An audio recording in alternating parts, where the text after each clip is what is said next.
What if I were to suggest that you play a key role in the awakening world? And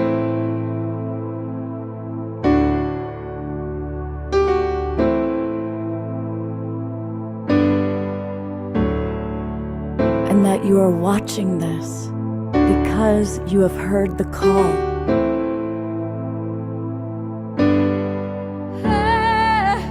We can start right now by opening our hearts and minds.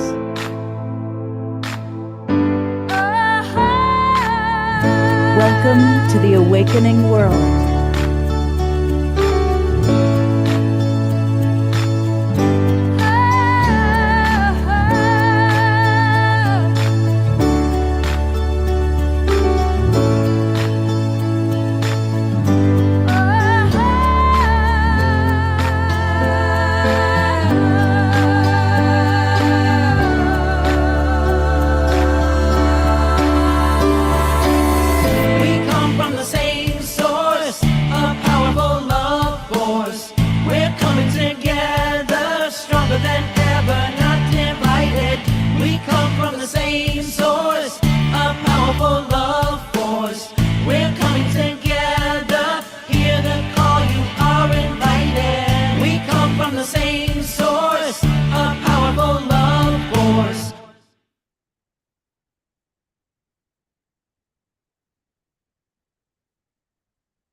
Good evening, everybody. Welcome to the Awakening World. I'm your host, Love Coach Scott Katamas. And tonight's show is going to be a very dynamic conversation. I've invited four of our favorite presenters that have been on the show previously, kind of sharing their various wisdom. But we're going to be talking about what's going on in the world right now. And obviously, it's a very challenging time. There's a lot going on. It can be very scary. All that we're reading about science, the science of climate change, and obviously a lot of big political changes going on, and a lot of people are being impacted. And some people see this as the dawning of the new age, the Aquarian age, and other people see it as the apocalypse. Many of you who are regulars participated and watched the program we had on Saturday night, where we showed Jim Garrison from Humanity Rising, who presented a very sobering look at things. And we're going to continue that conversation. And we have with us two wonderful couples. We've got Dan Morse and Diana Kelly, who are going to be sharing their wisdom and their perspectives. And we also have another wonderful couple, Darren Starwin and Karina LaPuma. And all four of these wonderful beings have wisdom to share. And we also have our wonderful Desiree is back with us again to work her magic as a dynamic duo with, of course, our house musical artist, the one and only Omashar, who's going to get us started. Yes, indeed. And we had a new moniker for me, and it was called Chakraman. Chakraman! And so this is a song called One Breath. And I'm looking for this conversation, forward to it very much. And welcome our Facebook family, YouTube family, and all of the other family on our streaming partners. And here we go. Or there we went, something like that.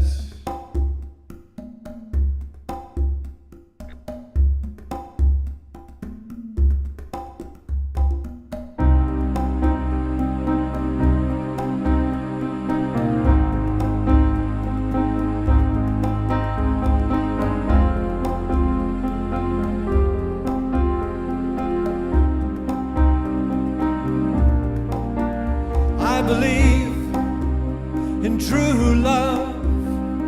It's opened up my heart, leading me, leading you to new beginnings.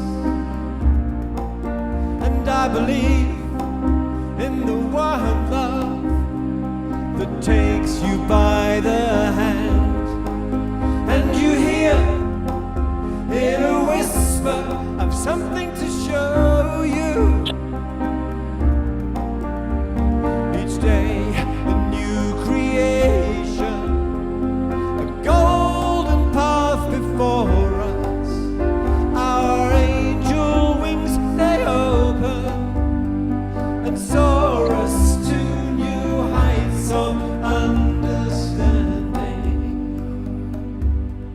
decent people. 1, 2, 3, 4. La dum ba dum ba dum bum bum ba da dum ba dum ba dum bum ba da dum ba dum ba dum. Whoa, and I believe in the one voice, the spirit of our land, blowing me, blowing you, home to forever. And I perceive, not so far away, a world that breathes as one. So I live for this day and no more tomorrows. Each day a new creation, a golden path before us. Our angel wings they open and soar us to new heights of understanding.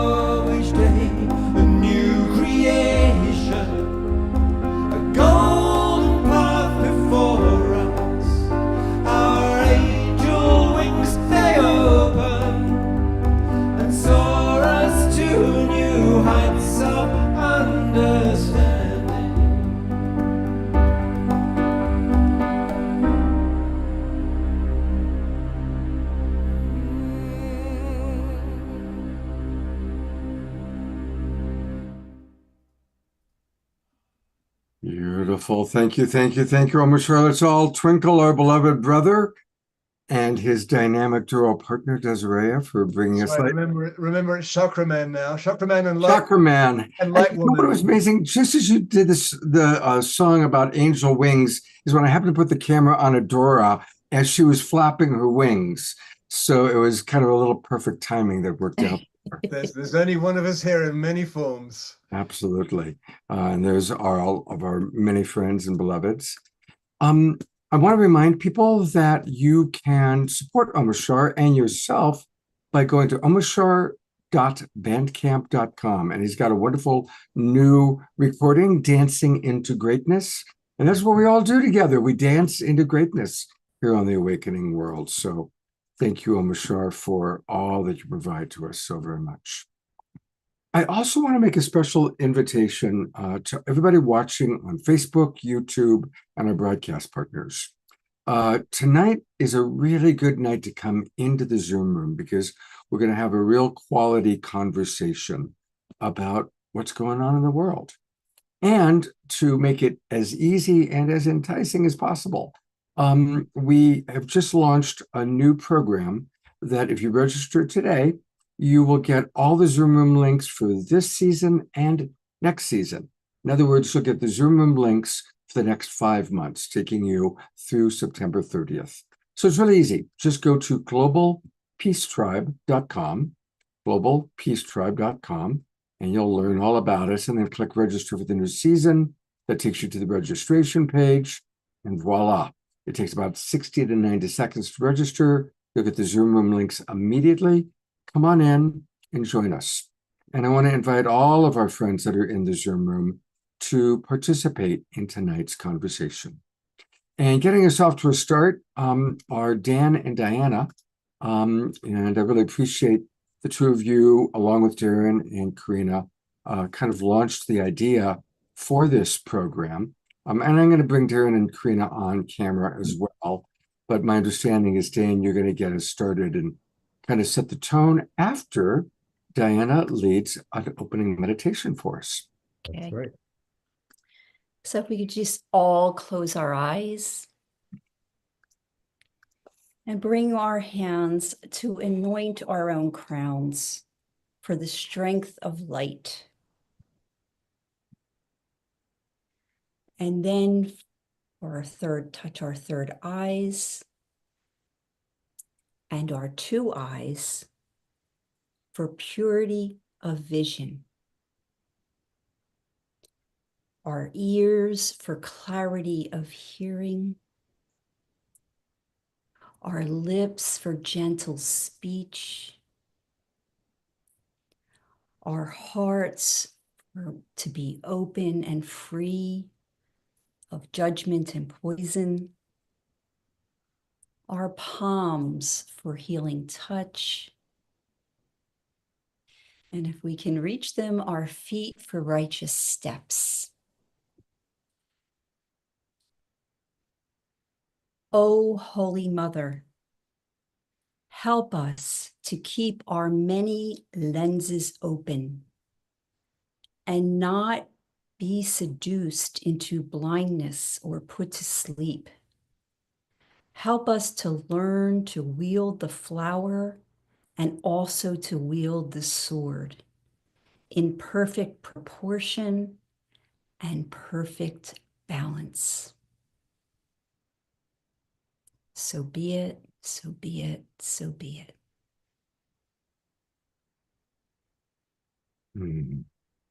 Thank you, Diana. What a beautiful, beautiful prayer. And let's all maintain that consciousness throughout the show. This is going to be one of those programs where we're going to talk about topics that people have strong reactions and beliefs in. So just a few ground rules. Nobody's right or wrong. We are leaving that world of right, wrong, good, bad. And as Rumi spoke of, entering that field beyond the castle walls, where we're listening to each other and respecting each other, even different perspectives and different ideas and different beliefs. So let's just remain respectful of each other. And I'm going to turn it over to Dan to get us started. So wonderful. And thank you, Scott, for holding the space and for having held the space for so long to develop our greater spiritual community here. And it's wonderful to see so many people joining us today. And Darren and Diana and Karina and I have been in this conversation for many, many months. And even Darren and I for a number of years, trying to understand what is happening within the broader spiritual community. And we've been involved in the ascension work and the 5D work and awakening, the esoteric mysteries, the Magdalene and the return of the divine feminine. The four of us intersect in many different ways in different communities.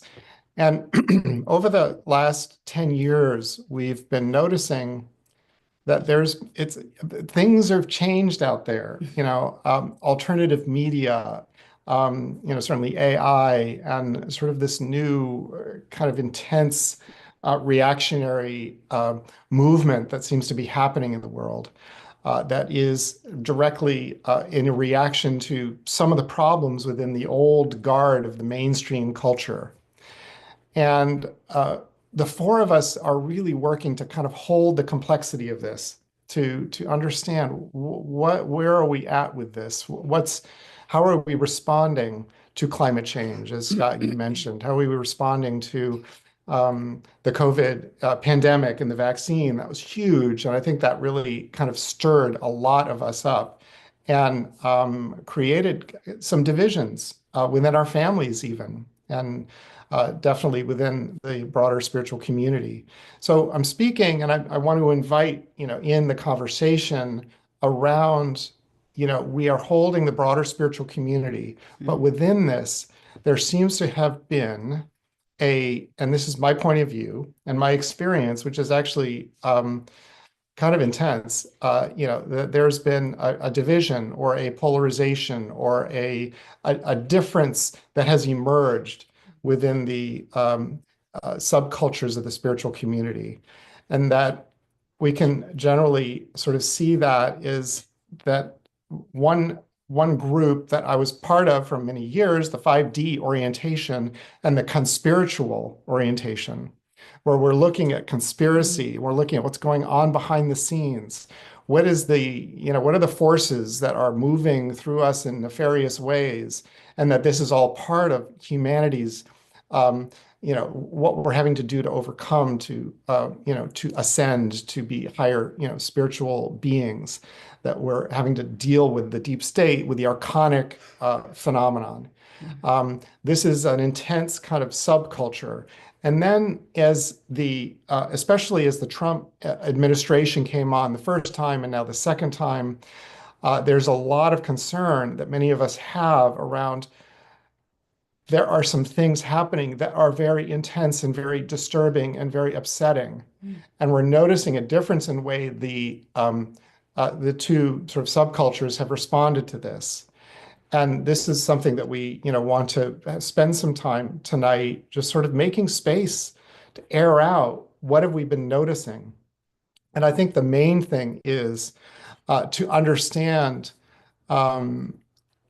maybe how divisions have been used to divide us in a way that is manipulative and is causing a disruption that has a purpose to something beyond us. And that we want to be aware of that and not be played. And so, so I just wanted to throw in one kind of model and one idea about maybe how we might view this conversation, because this really is a conversation amongst the community, is the idea of the checkerboard. So with many different black and whites, we're not just talking about one bad thing, one black thing and one white thing. There's, all bad or all good. There's many goods and hard things, that are intermingled in the various positions that we hold, in the various viewpoints that we hold. And so, so there's so much here that needs to, in a sense, be sorted through. And I'm excited to have this conversation and to see how we can move through this, perhaps as a broader spiritual community, to be more unified, to be more empowered as we are facing very, very, very intense challenges on the planet in these next months and years.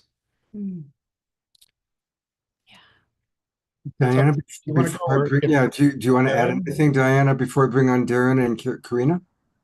No, I'll, why don't you let's hear from one of them first. Okay. Well, hello, welcome, Darren and Karina.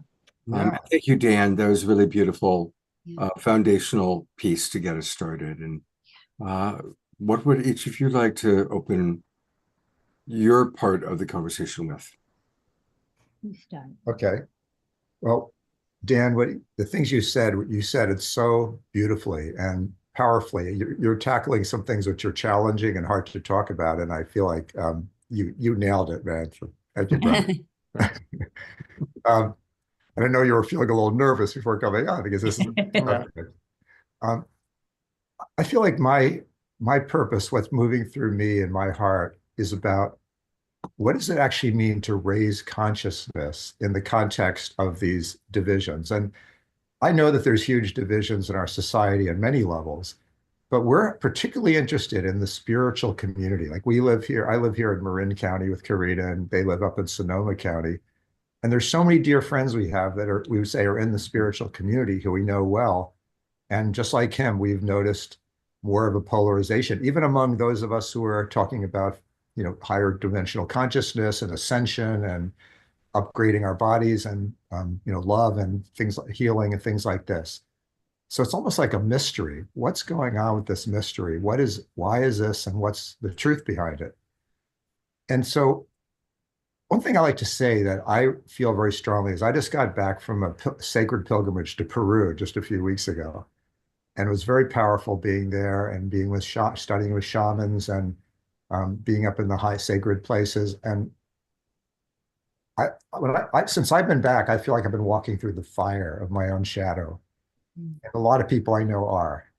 And I feel like this is something that's going on. Like we can see the shadows on the outside, by reading the news or just seeing things that are going on. Like I just heard that the Trump administration okayed, clear cutting 225 million acres or, harvesting of our national forests. I mean, things like this, I said, oh my God, um, but I feel like if we only look outside at those things and only listen to media and people who are interpreting things to us through media or spiritual channelers, that's something else we want to talk about a little more tonight. Like many people are influenced by people who call themselves channelers and bring through allegedly messages from higher beings and things like this. We might be missing the biggest point, which is what's going on inside of me? Like, what am I walking through at this time? I sense that there is, just like in the story, the emperor's new clothes, where the emperor is naked and people convince themselves that he had this beautiful robe on for various agendas. There's a lot, almost like a hallucinogenic quality to what's going on in our media and our country and some of the things that are unfolding very rapidly. And so how can we see clearly through that? Is it even possible? For all these different influences. So that's the biggest thing that I want to talk about. And I'll be back on a few more times. But I'd like to say that I feel like it's important to own your own shadow before we can really clearly see what's going on in this greater, sphere out here. And that's a very painful and scary thing to do sometimes. So it might be easier to just join a group where people are reinforcing each other's opinions, whatever that is. So, Karina, anything that you'd like to say to? I just want to say that this year and the next 3 years are very, very powerful astrologically, because we're in the death throes of the old. And we have 5 of the outer planets changing signs. So this shows endings and beginnings. And we're moving into Pluto's in Aquarius right now. And every single time that Pluto has been in Aquarius, which is a 248-year cycle. The United States just had its Pluto return.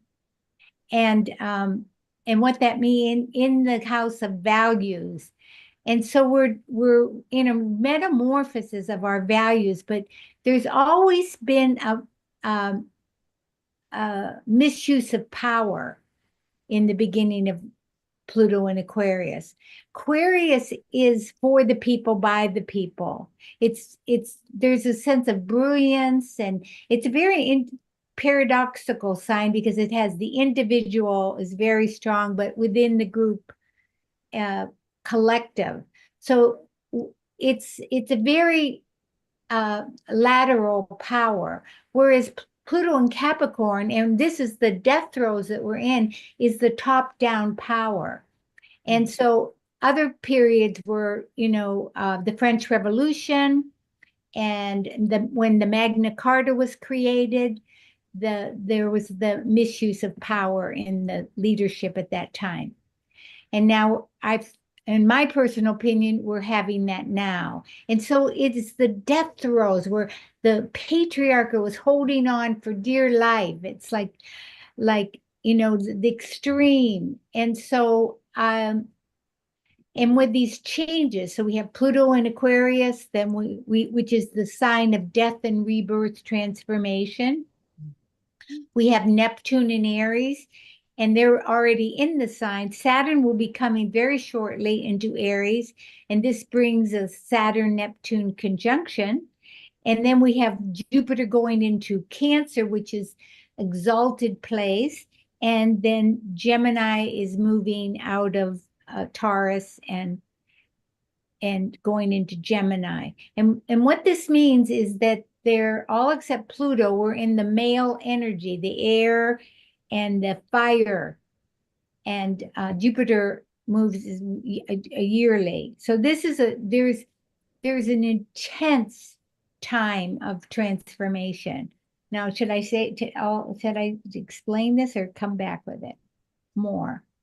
But let's definitely come back to it, because I think it's really powerful, and thank you. It's good for people to digest. And to help digest, by the way, I want to just acknowledge Desiree, who I'm going to periodically bring on, because she helps us to visually understand what's being said in beautiful ways.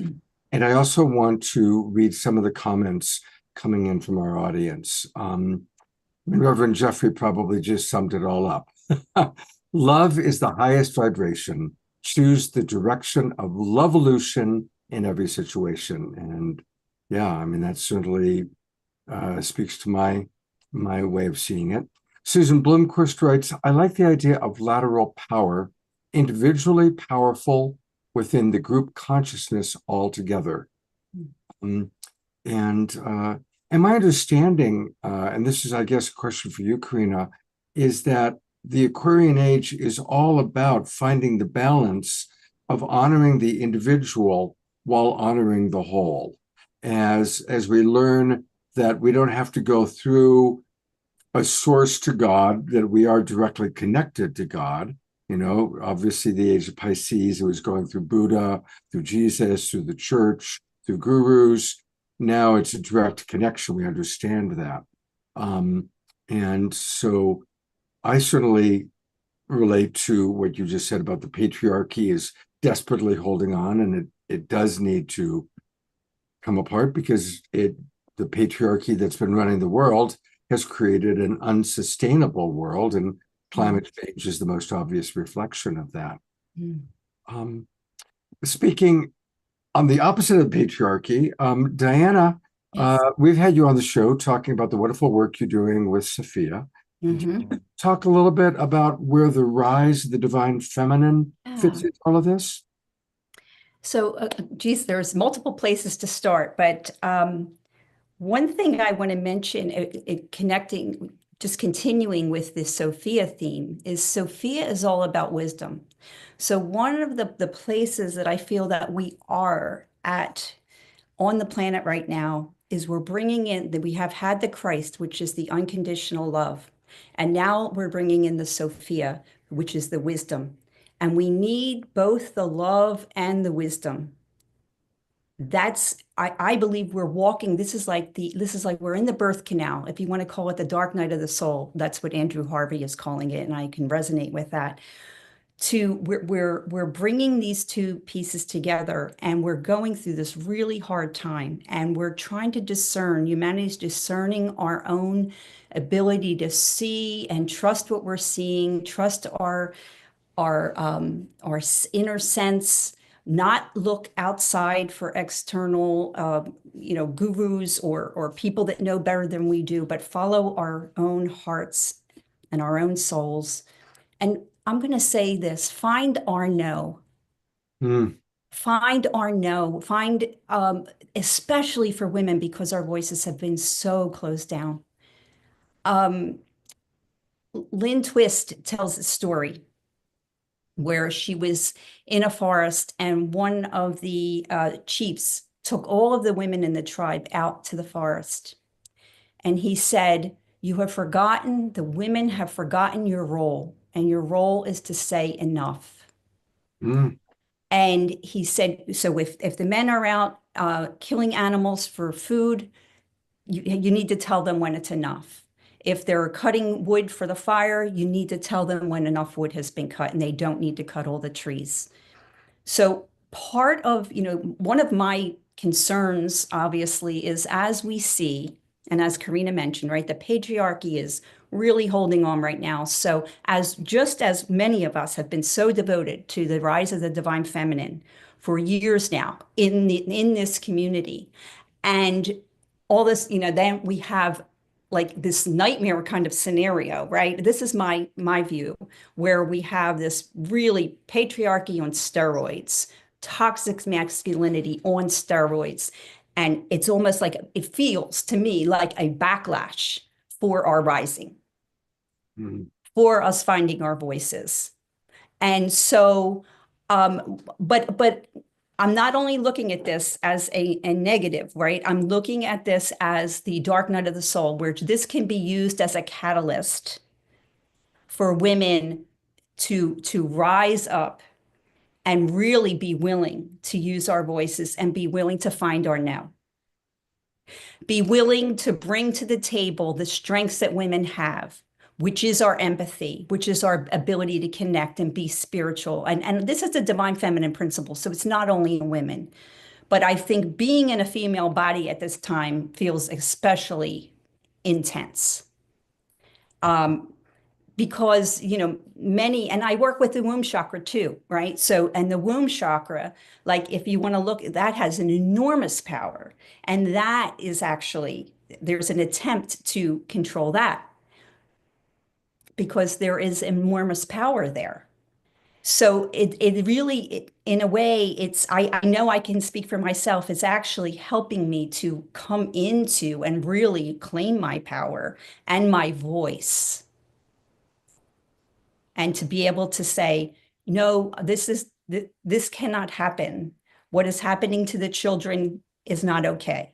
What is happening to the environment is not okay. What is happening to the Black people, Black women, Black people, brown people is not okay. So in a sense, there is a gift in this. And the gift is like the fire that takes the coal and makes it a diamond. Because women really, we've been working on this for years, and we really need to rise up and stand up now and be equal, co-equal partnership with men. And when that happens, we won't have to worry about all of these individual issues that are happening in the world, because that the feminine principle being back in balance will bring the balance to all of it. Yeah. Right.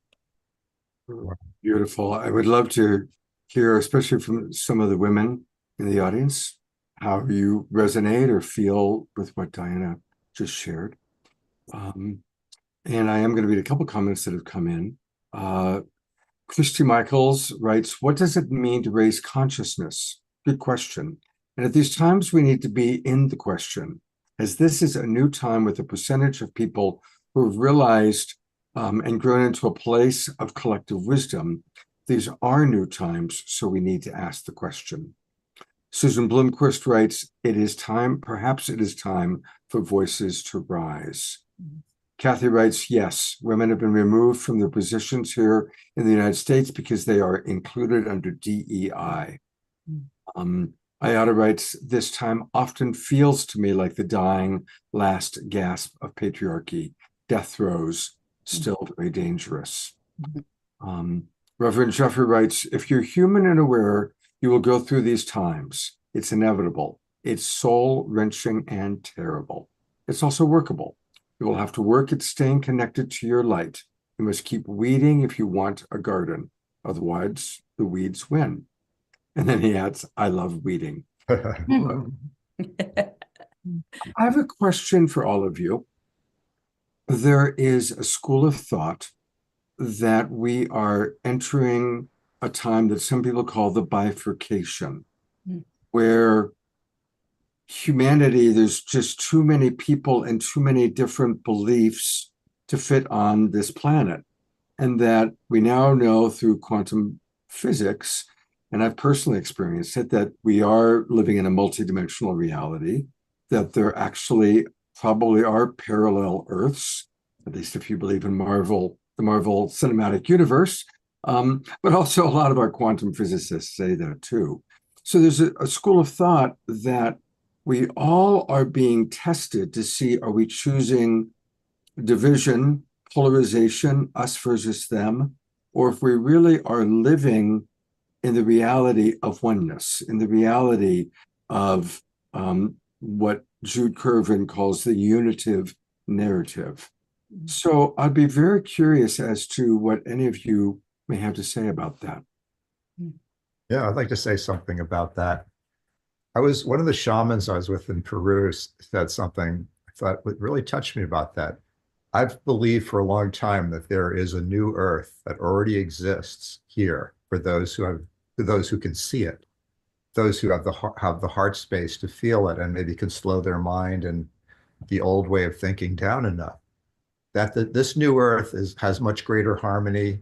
It is more, and one of the things about the new earth is that it's balanced between the male and female in a way that's very rare on our planet right now. And so what this guy said to me, which really touched me. He said, if you want to move into the new earth, you have to balance the male-female aspects inside yourself. Mhm.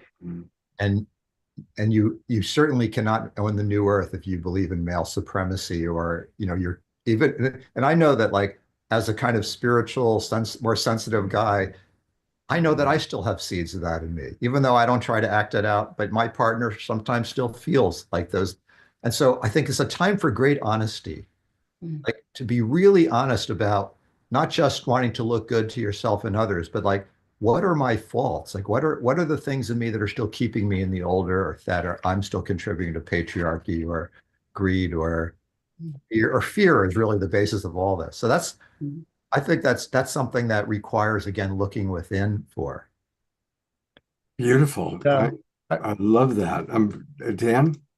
Yeah, I wonder if I could just step in here with maybe what might be a challenging point of view, which is that, as I was saying, that there is a kind of an aspect of the subculture that, so I was a part of the 5D community up here in Sonoma County, for many years, bringing meetings together, bringing various speakers together. We were talking about the new earth and the evolution of, humanity moving into the next phase of our evolution.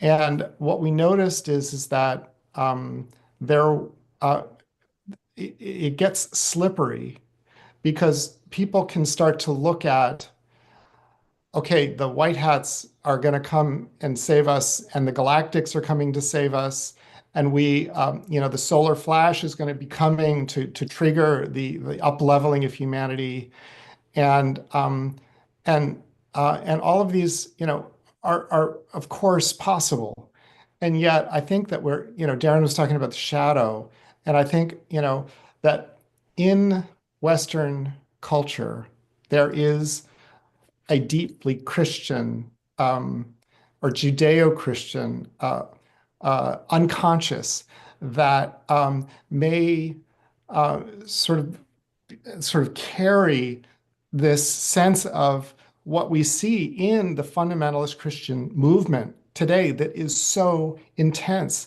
The government now is strongly almost infiltrated. It's carrying a very intense reactionary Christian fundamentalism that wants to resort back to when the Jews come back to Israel, and then Christ will come, and and the second coming will save us all.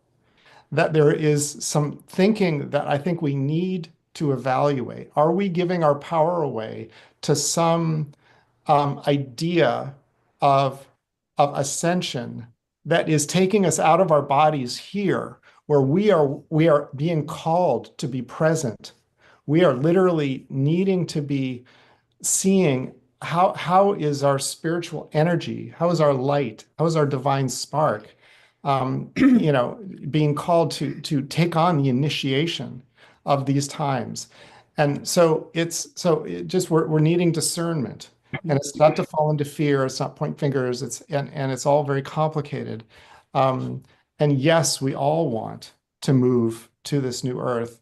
I think we're here as part of why we're here. The four of us have come together is that we feel like there has been needing some discernment around the kind of spiritual alt media oriented approach to seeing what's happening. And so thank you. Well, for people who want to know more about that point of view, about the relationship between the Christian nationalist movement and the current political administration, this Jim Garrison video that we played on Saturday night, Jim goes into really significant detail about it. And I'm actually, while we're speaking, going to pull it up and put it in the chat box. So any of you who missed our show on Saturday night, or even want to watch what Jim has to say again, to share it with others, here it is right now, and I'm putting it into the chat box. And I understand that it's obviously it's very controversial, and I want to say that clearly there are wonderful, beautiful Christians and wonderful Christian churches. Absolutely. And if you take a look at history, there are wonderful Muslims, there are wonderful Jews, there are wonderful Christians. Mhm. But when the far right fanatical side, it is fanatical Muslims that become suicide bombers. Yeah. It is a fanatical, I believe, right-wing Israeli government that is committing the atrocities in Gaza. Mhm. It is a far-right Christian nationalist movement. So anytime it's so far to the left and also to the left, far left, is where you get people, burning down, blowing up clinics. So, as the Buddha said, take the middle road, right? So we have to find that middle road. And so our concerns about any religion or any governmental organization is when it's too far to one side. And one last thing that I'll mention, I'm going to bring up Darren and Karina again, and also Desiree. One of the things that I learned about Abraham Lincoln that's really fascinating, obviously almost all scholars agree he was the greatest president in our history. When he became president, he placed all of his rivals and enemies into his cabinet. He surrounded himself with all the people that had alternate points of view and that even hated him. Mhm. Kind of a little different from our current Mm. political structure. Mhm. But the genius of that, the genius of surrounding yourself in your cabinet, not just with yes people, but people who have alternative perspectives, part of what made Lincoln brilliant. And maybe we go back to that way of thinking.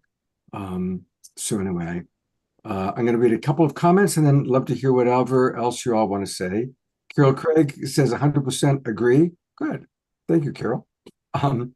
Says Jim Garrison gave an excellent, accurate, and thoughtful overview of the current situation. Dia says delicately and very well expressed. Thank you. Ayada, the Bible has been used to justify many atrocities. Yes. Obviously, Yeshua was not about creating a religion hundreds of years after he was here that, was the cause of war. One interesting thing just for historically, there were two sects of Christianity. There was the Essene sect, the African sect, and then there were converted Romans, also known as the Latin sect. And it was the converted Romans that basically violently wiped out the Essenes and took over Christianity and applied the Romanic take over the world way of thinking into Catholicism and the Christian church. How different it would be if the Essene form of Christianity had been what became dominant on this planet. Mhm. Okay, I've said enough. Turn it over to whoever wishes to share. Something. Karina. Okay, when you think about Christian, and I was in a prayer group with my college friends, and they were, all Christian women. There was one that was more fundamentalist, but two actually, but she didn't pray, but we prayed together every night.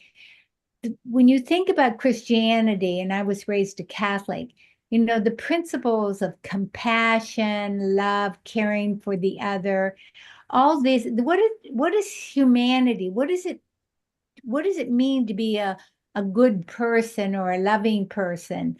And this is, how do I'm curious, how do they justify the behaviors of this, lack of cruelty? Money and power versus what is good, the good of the whole. And I just feel like Christian nationalists are really not Christians. They're a sect of that. They're really different. So when we look at the quality of our leader, in my opinion, is not a good model for boys or young boys to, there's a misogynist, there's a racist energy, there's a there's a grab, take as more. And this is what it really needs to come down to, the human values and the beloved caring of the family. I'm publishing a book called Awaken Magnetic Creation, but it was like finished, and then I'm in the shaman course, and basically what they said is the key to manifestation is that you need to think of the good of the whole first, then your community, and then your family, and then yourself. And this way you create the environment, because we do create our own reality and we have power. Then we do it in a way that is flourishing for all. Beautiful. Wow. Darren, while we've got the camera on you, anything you'd like to? Sure. Well, I know, Scott, when you were talking before, you mentioned Buddhism. And like, I know I grew up a lot with Indian spirituality. I went to India when I was 19 years old to be with a guru. And so much of the Indian spirituality at that time was sort of about transcending the body and going into higher consciousness. And then Buddhism had more of a focus on just basic human values and compassion. And I would say when I was in Peru with the shamans there, it's much more of an earth-based kind of spirituality. Yes, also very highly attuned. So the thing that's come up for me is that I've been shocked that, starting with the first Trump administration, there's times when I would be with groups of people who were very supportive of him, who are in the spiritual community. Again, these are people that are, meditators and so on. Some of them are in Mount Shasta, somewhere around here. And I really loved talking with them because I wanted to find out, what's our views. And I was shocked to find out that when I mentioned anything about the environment, they all said, "Oh, that's just sort of a lot of propaganda. That's the deep state talking," or whatever it is. And so like one person I was talking to at Mount Shasta, they were talking about how much they hated like sex trafficking of children. They said, he has really come in to wipe that out. And I said, I totally agree with you that that's a horrible evil and needs to be wiped out. But what about also protecting the environment? Why did there have to be a package deal that you have to reject the environment and just want to protect children? I mean, in other words, there's some things that started feeling incongruous to me that I was hearing a lot. And so I think because we have such a giant country, it's a 300 million people or something, and the federal government's usually some far off thing, it's easy to feel like to see things in an ideal way.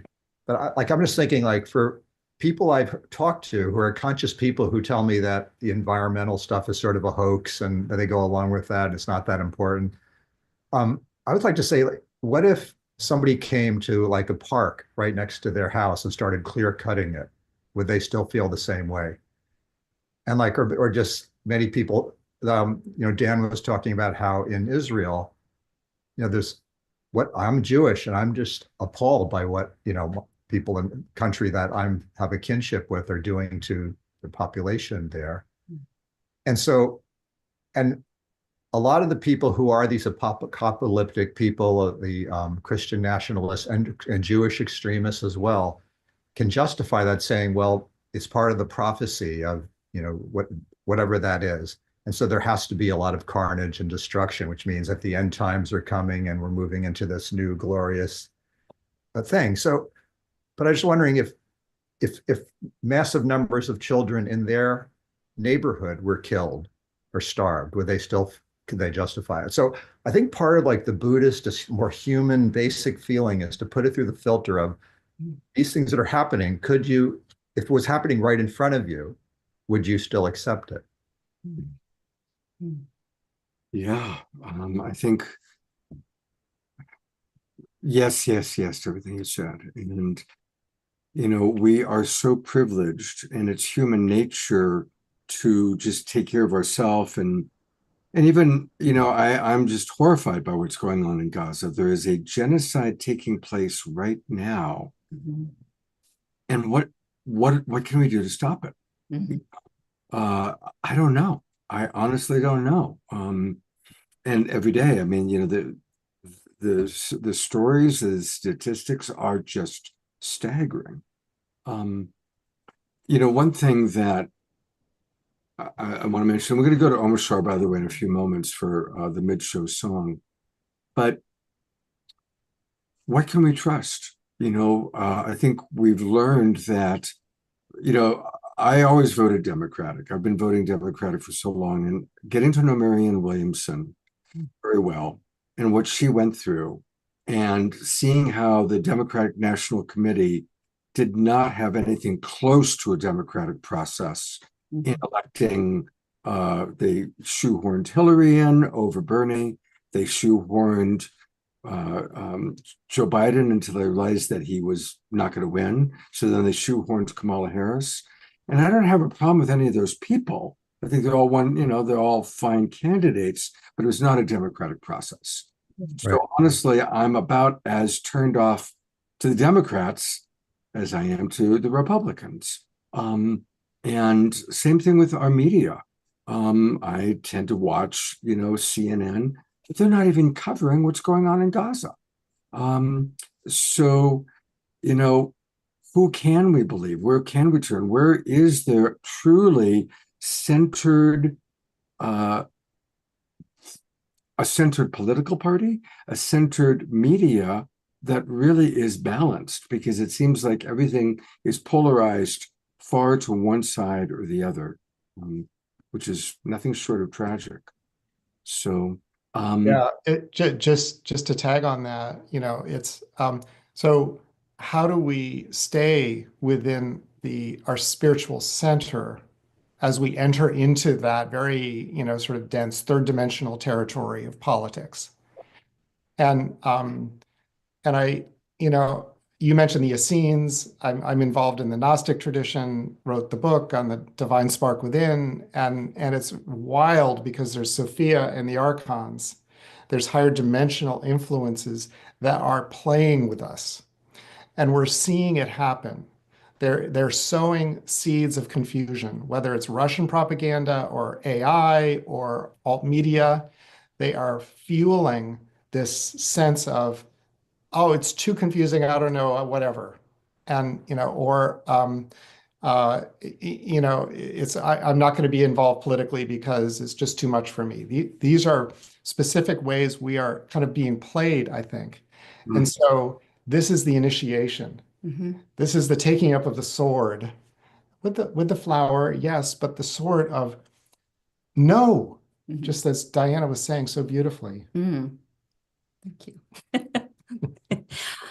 I also just wanted to come back to your question, Scott, about the bifurcation. yeah. So, I think everybody probably has their own idea of what that looks like, or what one needs to be holding to kind of make it to the new earth, as opposed to be kind of left behind, so to speak, in a lower reality. I do think that there's similarities, unfortunately, in that ascension way of thinking that is the spiritual person's version of what we're seeing, with the Christian right saying, oh, we're gonna, we're gonna this all needs to happen because Jesus is going to come as soon as all the Jews are back in Israel and all this devastation happens. I guess I personally don't tend to use the word ascension unless I also use the word embodiment. I kind of ascension/embodiment, because I really do feel that we have the opportunity in this lifetime to bring that divinity in and ground it here, and then be reacting to our world, to people around us from that place with that higher divine knowledge or higher divine wisdom and love in that way. But that requires that we do keep our empathy. And although I totally hear how Elon Musk, was misquoted or whatever, but overall, I do think that there is an attempt to erode our empathy. Even if that's just bombarding our senses with so much that we can't even, we don't know where to look or what to do next, or what can we do about this, that type of thing. And this is the piece, getting back to women or to the feminine, is if like to feel like I really think that women should be on TV crying, and saying, no, like, this is not okay, not on my watch, this is not happening. And I believe this is part of us keeping our humanity. It's very interesting how at the same time that I feel our empathy is being eroded, then we have AI coming on board. And it's really kind of a perfect storm, right? If we're losing our humanity, our empathy, and then AI is coming, I mean, that in itself could be a huge play to, for our souls, literally. Yeah.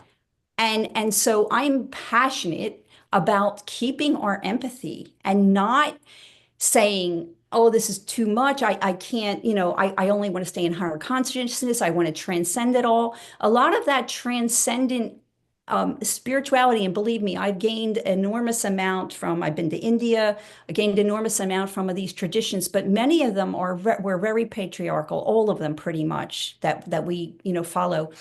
And so now I think we're looking for more of a feminine spirituality, which is very much in the body. Mhm. And it's not only looking to transcend. So it's kind of up, you go up, but you bring it back down. And then you go up and you bring it back down. But you don't just go up and ignore everything.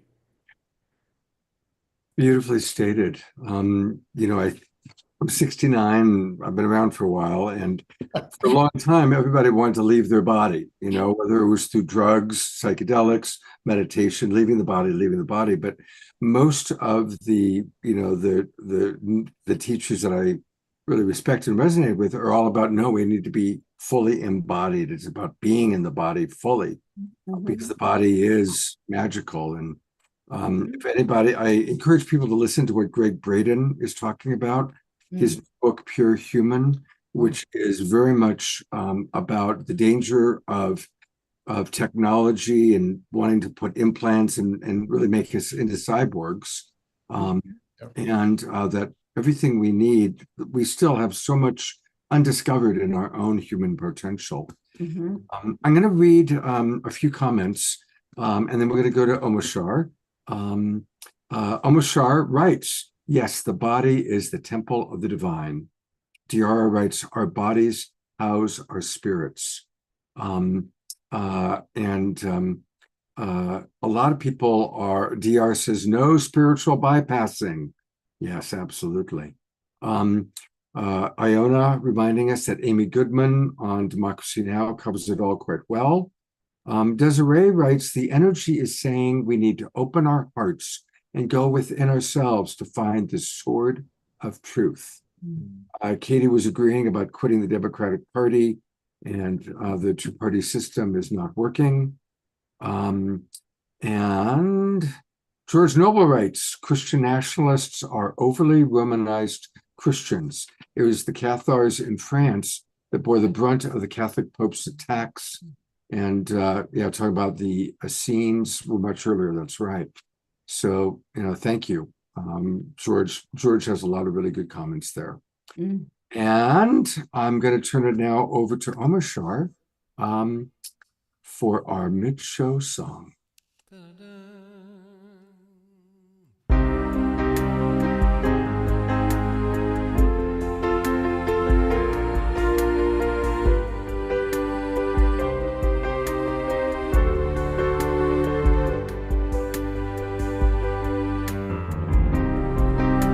Quieter you become, the more you can hear. In the silence, in the stillness, I am here. Through the wisdom of your tears, through your heartbreaks, through your breakthroughs, through the shedding of your fears.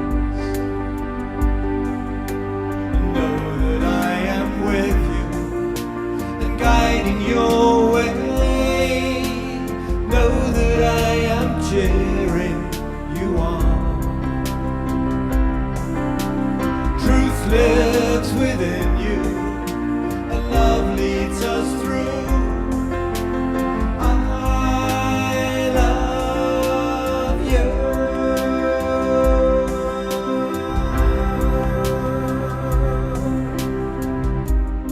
Now your heart and mind is clear. with you, love supports you, love is here. And you feel that you belong, and you're walking with purpose. You can hear your life's new song. So know that I am with you and guiding your way. Know that I am cheering you on. Truth lives within you, and love leads us through. I love you.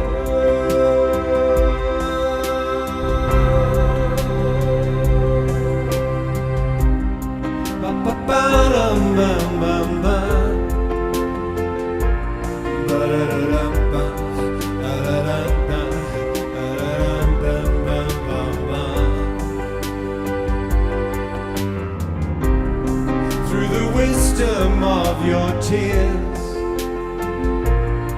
through your heartbreaks, through your breakthroughs, through the shedding of your fears, to know that I am with you and guiding your way. Know that I am cheering you on. Truth lives within you, and love leads us through. I love you. I love you. I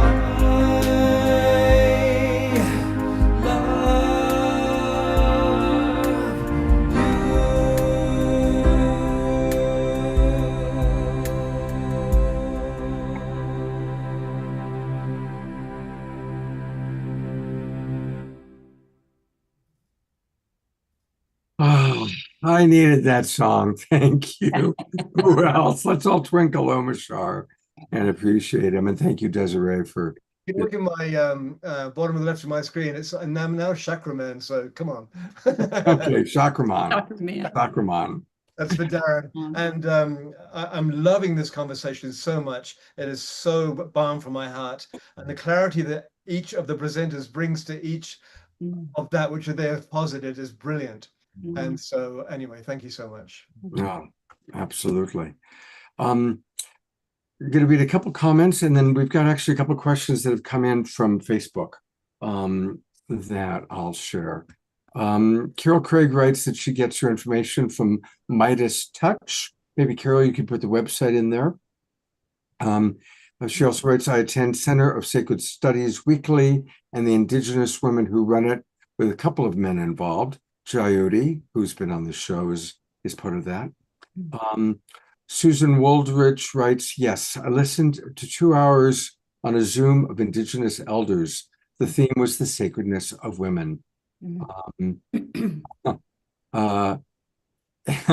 then she says, and the men took up 1 hour and 45 minutes, then a break and 10 minutes left for the women to speak. Yeah. Yeah, Yeah, that happens, doesn't it? that does happen. There is a question that came in on Facebook, and that is, what are the solutions as you see it for bridging the divide? Which I think is a good question.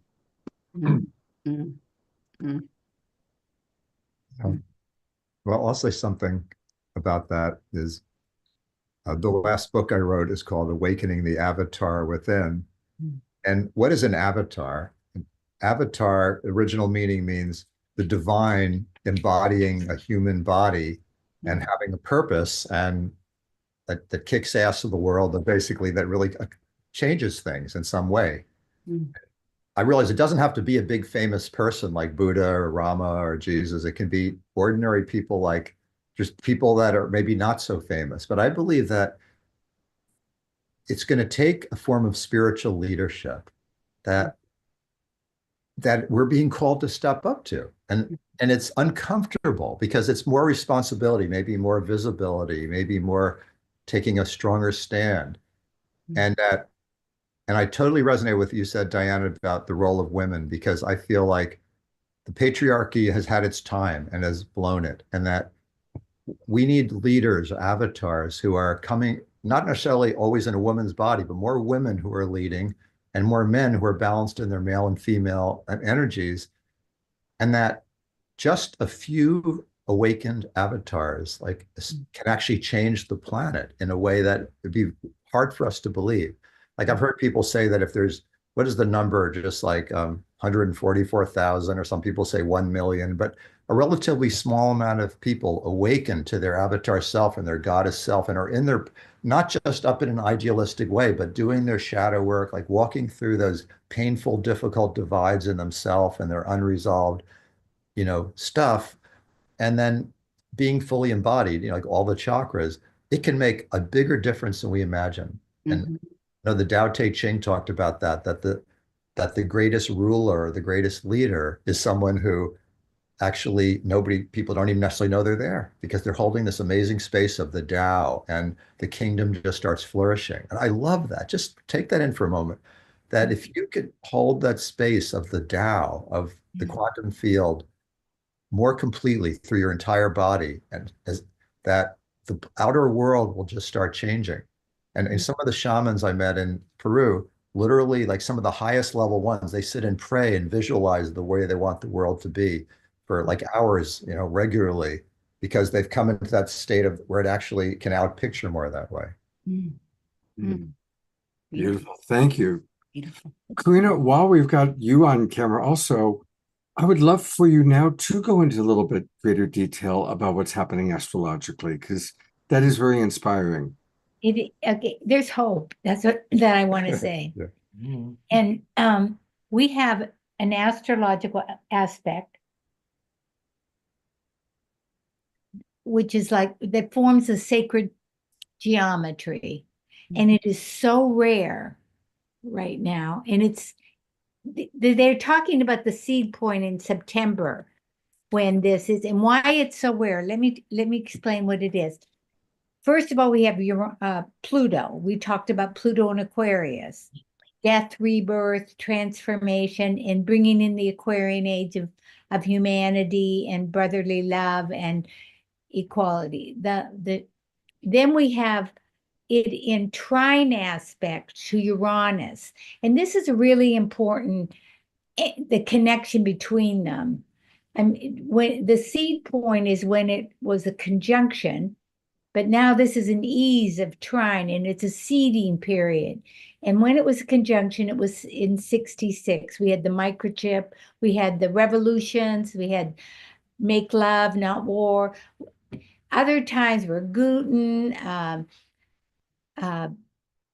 Galileo, Kepler, who brought in sacred geometry, the Industrial Revolution. It's a very powerful time of paradigm shifts.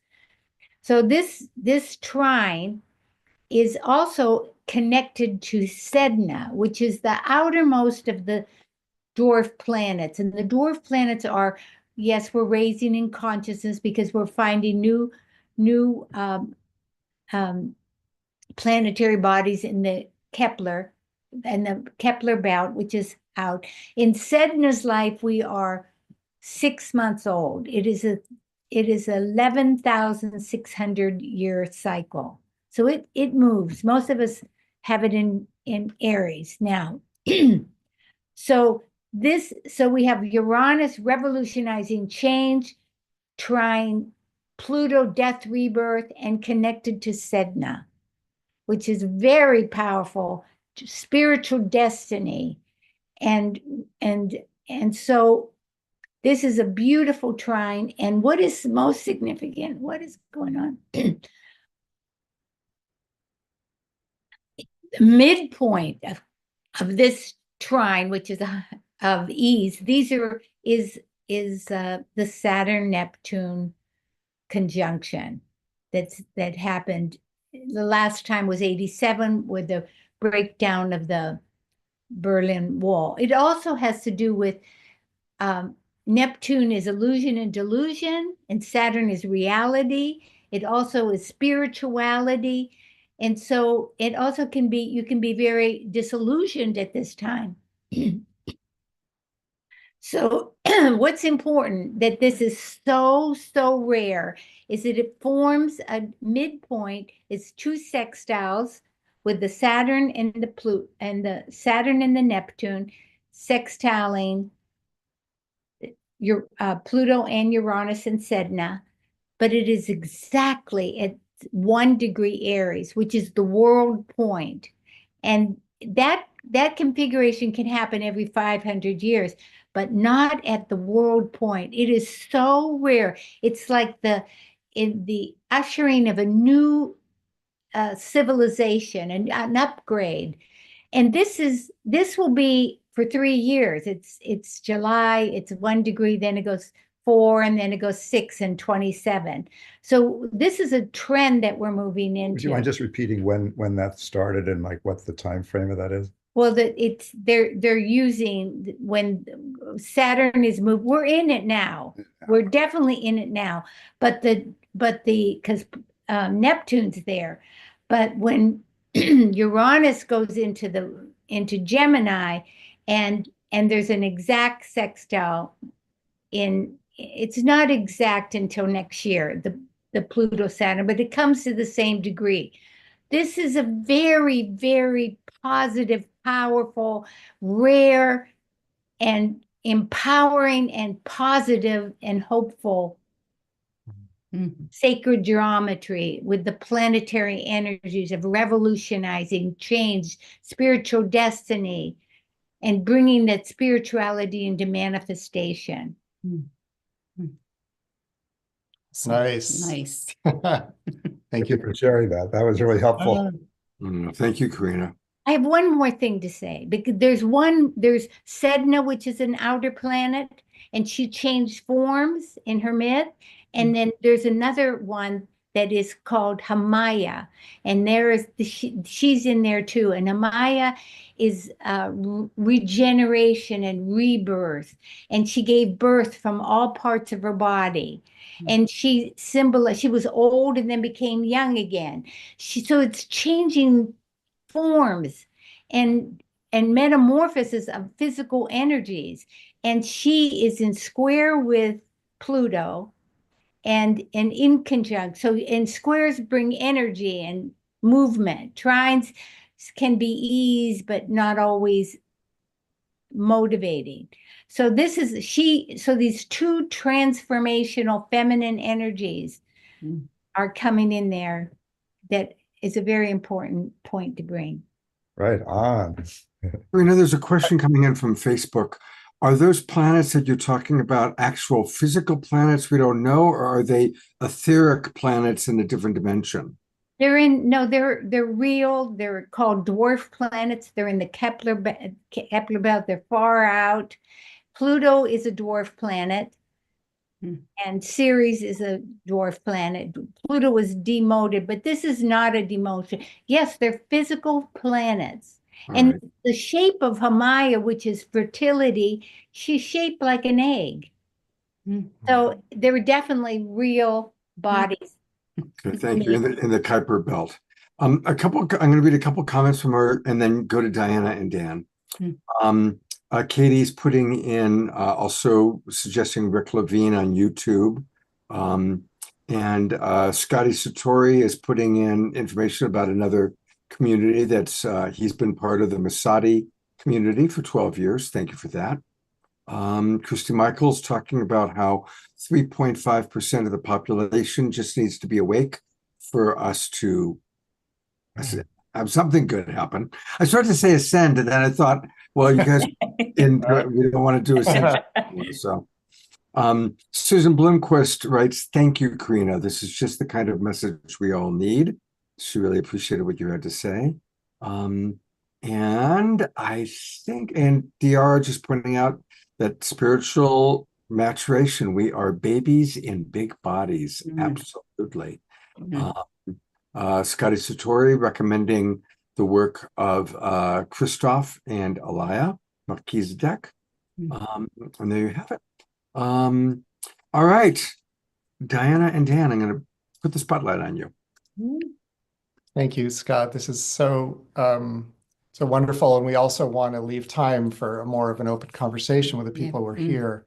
But I just wanted to briefly touch in on this idea of the solutions. And what I was finding that as I was sort of seeing things unfold in these last like 6 months and just being pretty disturbed and pretty upset, frankly, I began to feel like I'm losing my energy. My energy is sort of draining into that despair. And I started connecting with some people like, I don't know, Daniel Pinchbeck and Stephen Dinan and to some degree Marianne Williamson and Matthew Fox and Andrew Harvey. And but there's been a conversation that seems to be arising of that we are like ready to create the society at a grassroots level that is self-organizing, that has integrity at the grassroots level, that isn't dependent on all the systems that are happening here. And so I was working on my own sort of version of this that was inspired by Rojava in northern Syria. And I've called it the semi-autonomous communities, which is on our website in light of Sophia. It's kind of an experimental idea of how we can do this. Rojava, where women have equal power in leadership roles as the men.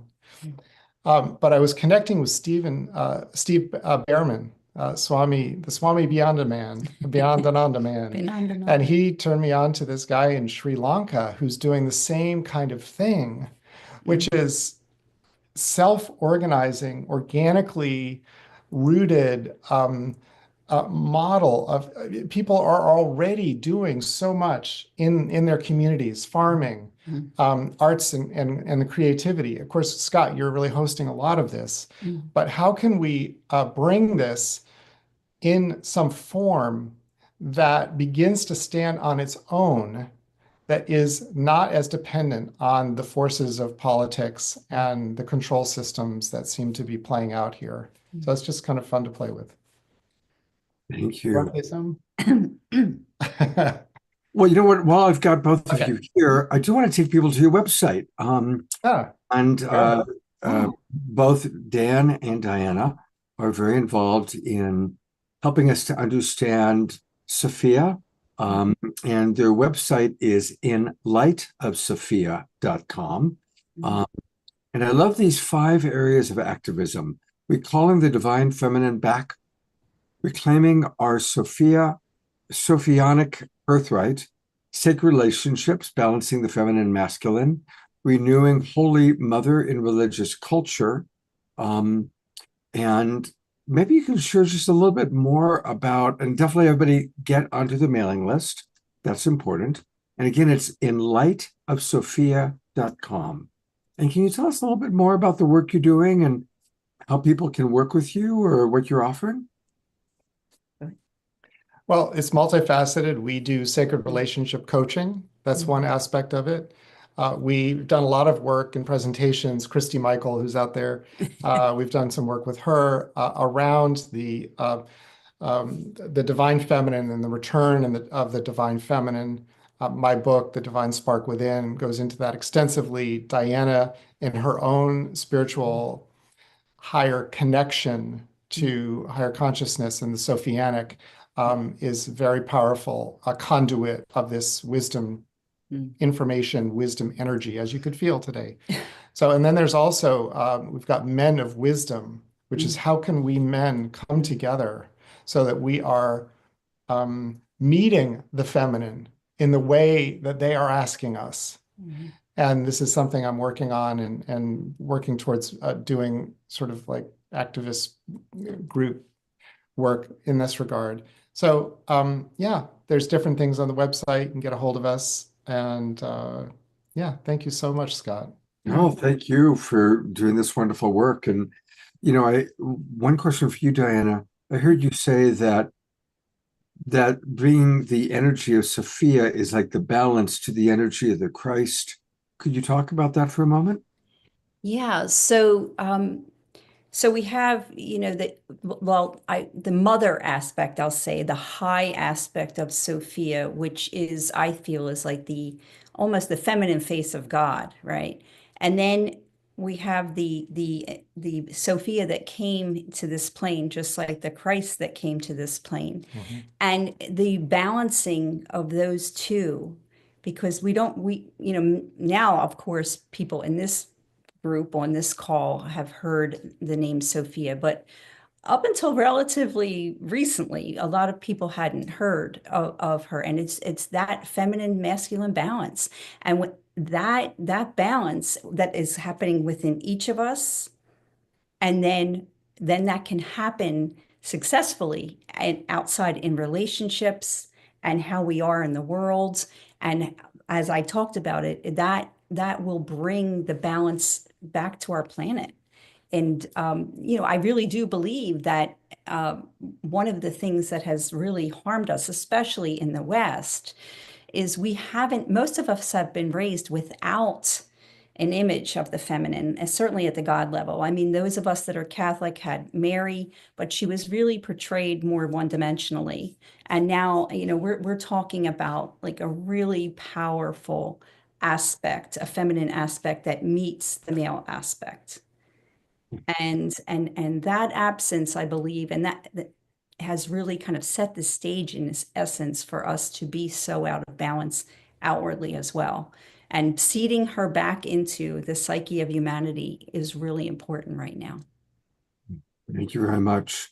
And before I go back to Darren and Karina, Diara writes, Dan, I love the respect you so quietly display toward your beloved Diana. Oh, Thank you. thank you.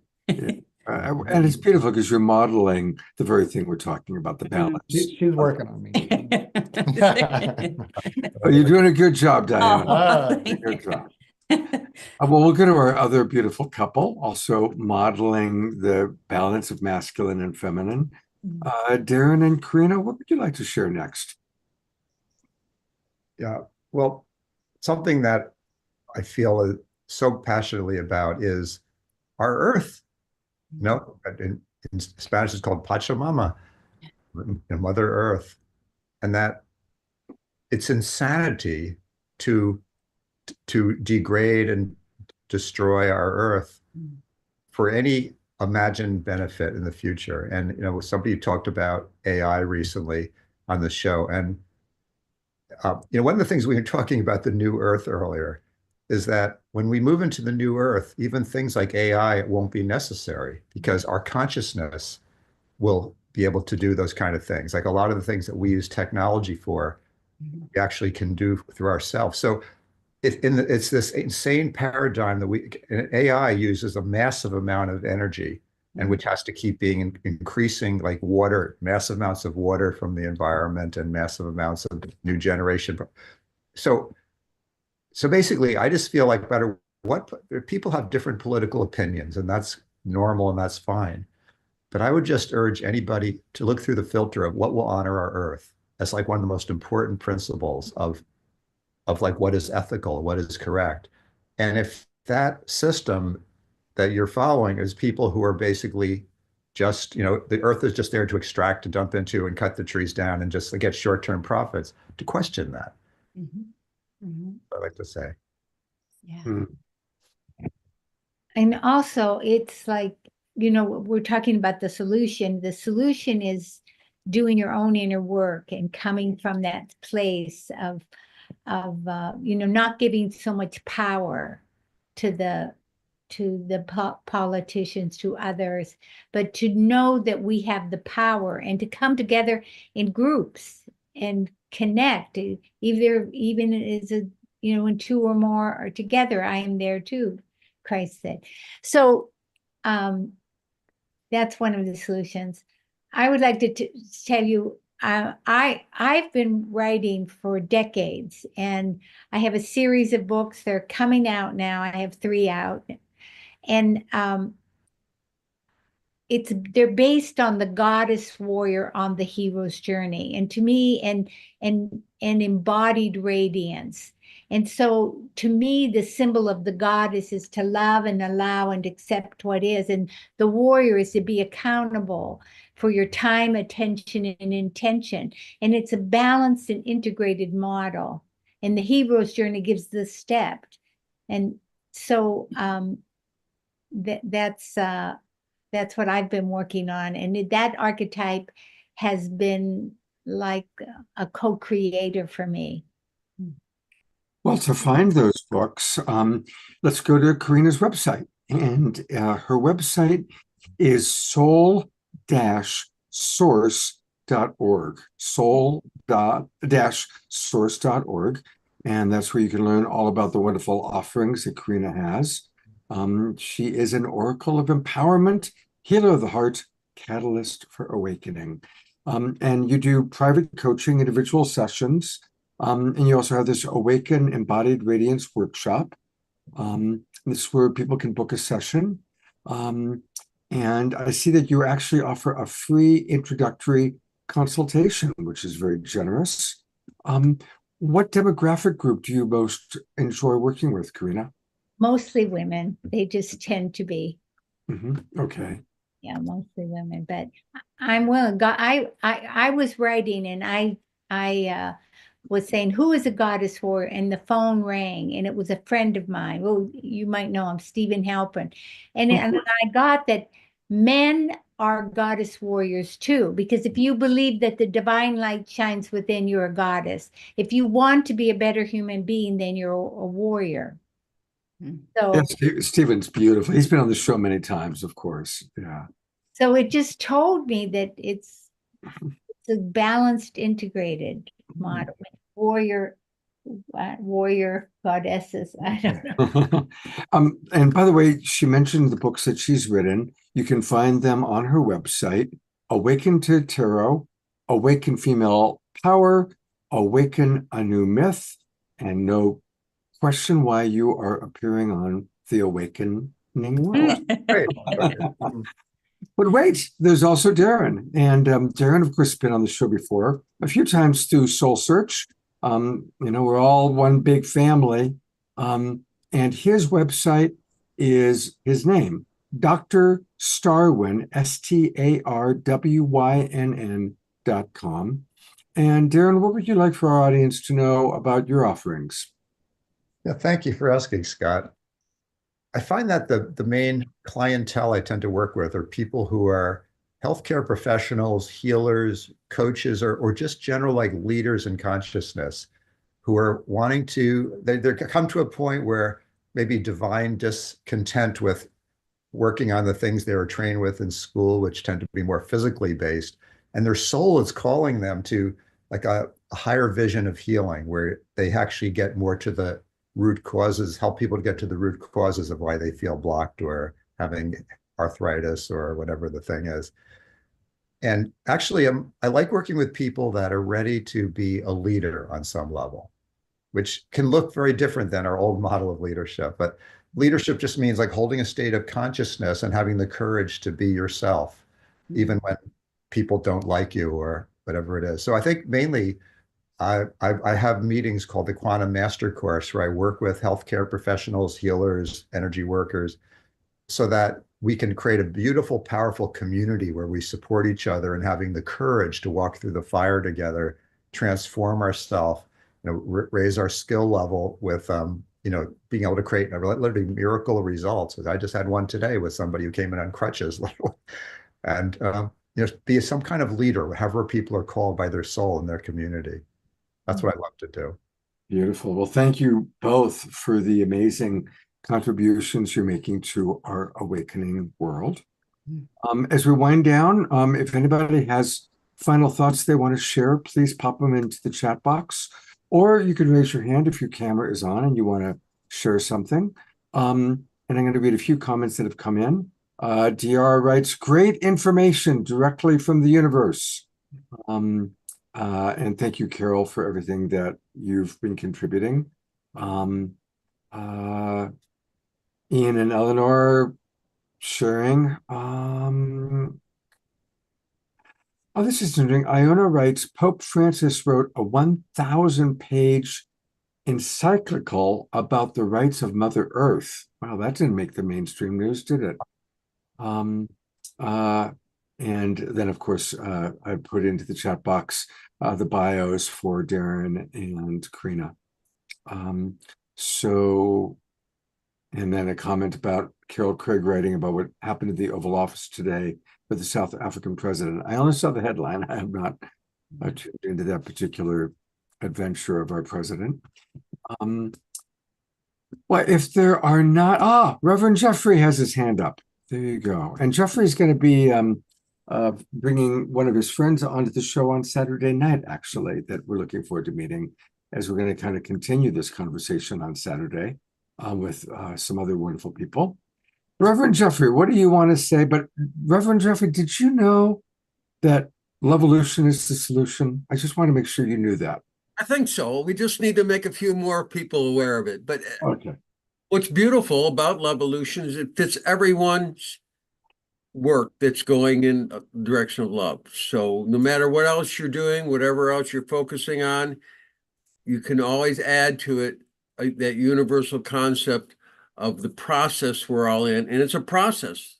That's one of the beautiful things about the word Levolution. It acknowledges the total acceptance of where we are and points the process of the direction we need to move in. So that's, and that relates to something that's also happening. And one of the things I liked about the astrology that she was sharing is that it's like resistance is futile. It's happening. We cannot, what if everything is in perfect order, divine order? And that's how I kind of see the universe.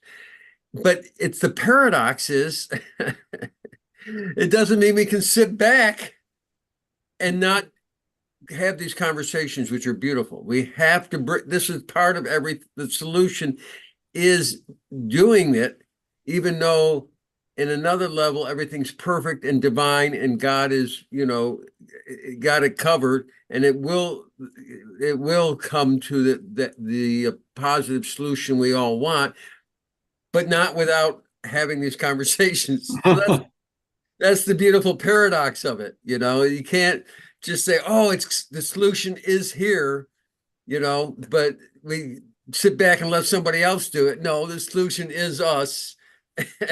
And we will succeed. We will succeed at this. And I just want to mention one other thing. We're sitting on the solutions. I mean, Greg Braden is another one who brings this out a lot. But it's not like we don't have the answers. It's not like, there's some confusion about the solution. We have the answers, and we're sitting on the technology right now that can easily save the planet. Easily. We have total energy, independent energy, total 0 point energy. It's there. The science is written. It's just sitting on it for us to implement. Gravity control, same thing, the same technology. It's not like this. We don't have the easy solutions. And if you have a whole nother free energy source, you can really honor the planet. And you can turn the planet into a park, and we can, become part of the galactic community. And it's not for the lack of having, Nassim Haramein and his group has written it. Perfect, beautiful science. They just have to help bring that awareness of what we have as solutions to the whole world so we can do that. Thank you, Scott, for letting me share that. Absolutely. And thank you, Scott and Omashar, always for putting this stuff together. It's delightful. Thank you. Oh, my pleasure. And that's actually, thank you. And Reverend Jeffrey, that's a good segue into just letting people know about what's going to be happening on Saturday night. We're going to kind of be continuing this conversation. And I've selected a really interesting cross-section of people to share their thoughts about what we're going through. Phyllis Vox Angelus will be back with us. And of course, she channels a very high energy. Lenore Cullen, who's an incredible healer. Our beloved Diara will be leading us in an opening meditation. Dr. John Mundy, who came to me through Reverend Jeffrey, and he is very involved in Course in Miracles and Miracles Magazine. Paul Draper's coming back, our magician friend. all about the world of magic. But he also is a really fascinating guy. He's a lot more than just a magician. And then Thomas Legrand from France, who has a whole system of new politics. So it's going to be a very interesting and eclectic group on Saturday night. So make sure that you are joining us.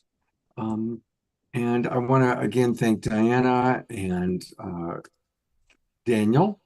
And I want to thank Darren and Karina. Thank you very much for Pleasure. Thank your, you. your care, your deep, devoted care for our planet and our awakening world. And, Desiree, thank you so much for all that you add. You're just a wonderful new addition to the awakening world. And we're going to turn it over to Omar Shar for a closing song.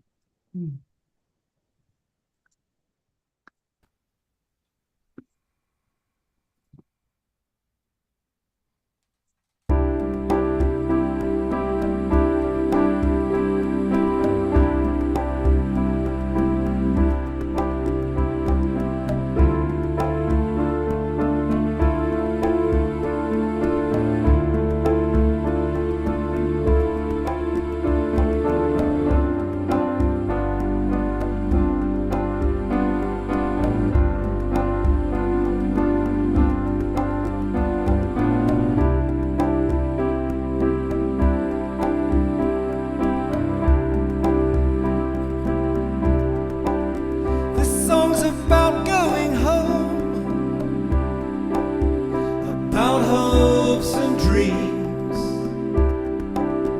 the ones that open your eyes, yet you rarely realize what they are doing with you. It's time to look where we're going and choose our destiny. It's our attitude in life that leaves us open to all kinds of things. This is the journey that you take on your own. There are others going with you, yet you do it all alone. All you need is courage.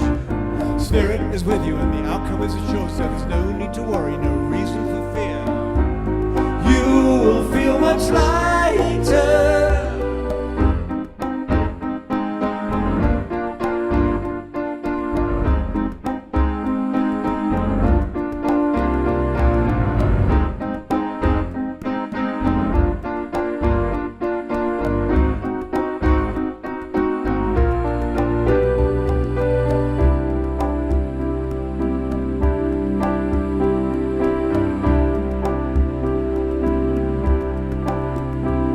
Use what you know well, share it amongst your friends. I can't conceive of a world where there's no feeling at all, no time for greater things. Only one thing to say, that's to enjoy yourself. There's no one better than you to do what you do, to go for anything. This is the journey that you take on your own. There are others with you going, you don't alone. All you need is courage. Spirit is with you and the outcome is assured, so there's no need to worry, no reason for fear. You will feel much lighter.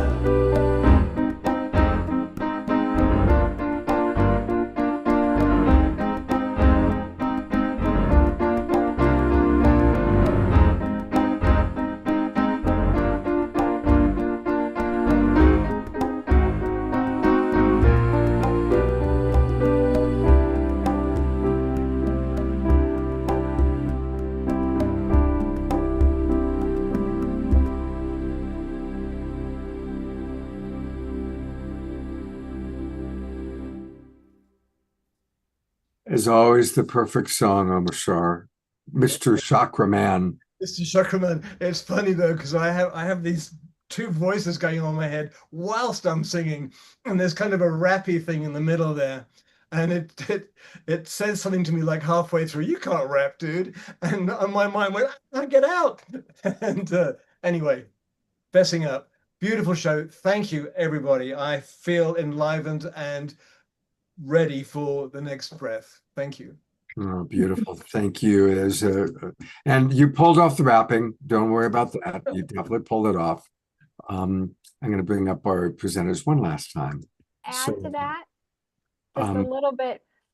I just wanted to add that as you were talking about going home and bringing our purpose in, there was 2 levels. There was a level here and there was a level here. So it was really telling us we have the choice on the purpose that we want to bring in. We can bring in that higher level, that higher vibration, that higher dimension, or we can bring in that lower one. And that's within us to bring that forward. And then at the very end of the song, I felt wounded feminine, and I just took that bandage off and was like, so thank you for that. Many blessings. Thank you. Wow. thank you very much, Desiree. God bless you. What a blessing all of you are. Thank you, Thank you, Scott. each and every one of you. Look forward to more in the future as we all are learning and growing and journeying together. And hopefully we'll see everybody on Saturday night. Between now and then, have a wonderful few days. And remember to practice seeing the divinity in all. Go to gallery view one last time. And take care, everybody. See you soon.